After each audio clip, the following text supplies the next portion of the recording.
भारत की आज़ादी की लड़ाई में हर वर्ग और धर्म के लोगों ने महत्वपूर्ण योगदान दिया।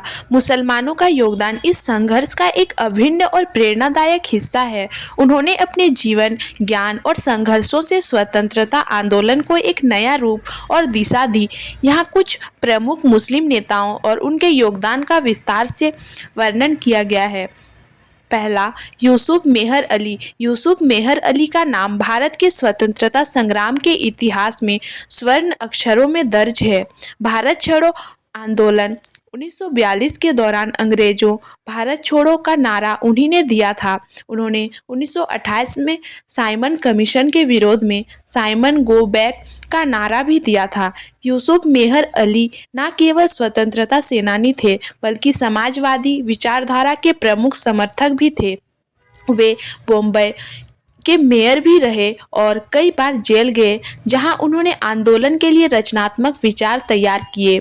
नंबर 2, मौलाना अबुल कलाम आज़ाद। मौलाना आज़ाद भारतीय स्वतंत्रता संग्राम के महान नेता और विद्वान थे। वे भारतीय राष्ट्रीय कांग्रेस के अध्यक्ष रहे और 1905 के बंगाल विभाजन के खिलाफ आंदोलन में सक्रिय रहे। उन्होंने असहयोग आंदोलन, 1920 खिलाफत आंदोलन और बाद में भारत छोड़ो आंदोलन में अग्रणी भूमिका निभाई। उनकी पत्रिका अल हिलाल ने स्वतंत्रता संग्राम के दौरान भारतीयों को प्रेरित किया। स्वतंत्रता के बाद वे भारत के पहले शिक्षा मंत्री बने और भारतीय शिक्षा प्रणाली को आधुनिक बनाने में महत्वपूर्ण योगदान दिया। तीसरा, मोहम्मद अली जौहर और शौकत अली। खिलाफत आंदोलन के दौरान मोहम्मद अली जौहर और उनके भाई शौकत अली ने भारतीय स्वतंत्रता संग्राम में बढ़ चढ़कर हिस्सा लिया। मोहम्मद अली जौहर ने 1920 में असहयोग आंदोलन में महात्मा गांधी के साथ सक्रिय भूमिका निभाई। वे कांग्रेस और मुस्लिम लीग दोनों के सदस्य थे और अंग्रेजी सामानों के बहिष्कार की वकालत की। मोहम्मद अली जौहर ने अंग्रेजों से सीधे टकराव का रास्ता अपनाने का आह्वान किया और दिल्ली में गोलमेज सम्मेलन में हिस्सा लिया। चौथा, खान अब्दुल गफ्फार खान। खान अब्दुल गफ्फार खान को सीमांत गांधी के नाम से भी जाना जाता है। उन्होंने खुदाई खिदमतगार नामक अहिंसक आंदोलन की स्थापना की। वे गांधी जी के निकटतम सहयोगियों में से एक थे और पूरे उत्तर पश्चिम सीमांत प्रांत में अहिंसा का प्रचार किया। वे कई बार जेल गए और आज़ादी की लड़ाई में अपनी पूरी जिंदगी न्योछावर कर दी। पांचवा, डॉक्टर जाकिर हुसैन। डॉक्टर जाकिर हुसैन स्वतंत्रता संग्राम के सेनानी और बाद में भारत के तीसरे राष्ट्रपति बने।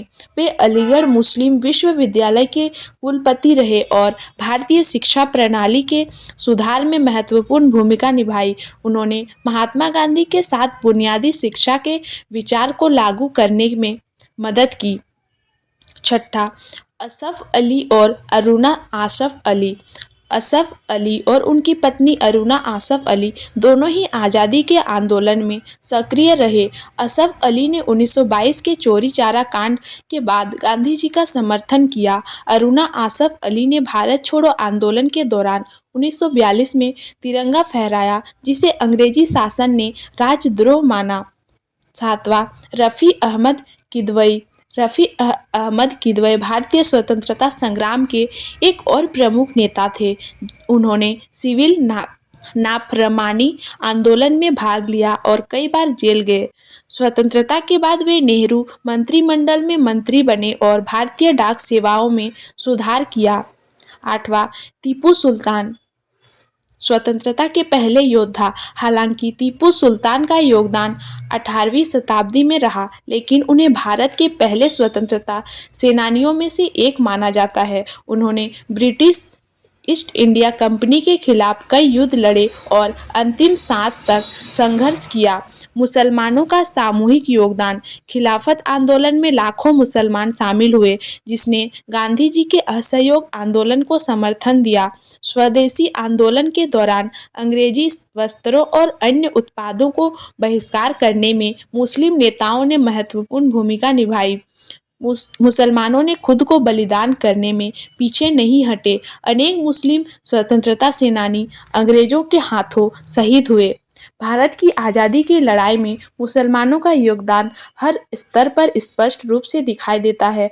वे अपने त्याग, बलिदान और अद्वितीय नेतृत्व से प्रेरणा का स्रोत बने। उनका योगदान न केवल भारत की स्वतंत्रता में महत्वपूर्ण था, बल्कि यह धर्मनिरपेक्षता और सांस्कृतिक विविधता के आदेशों को भी मजबूत करता है।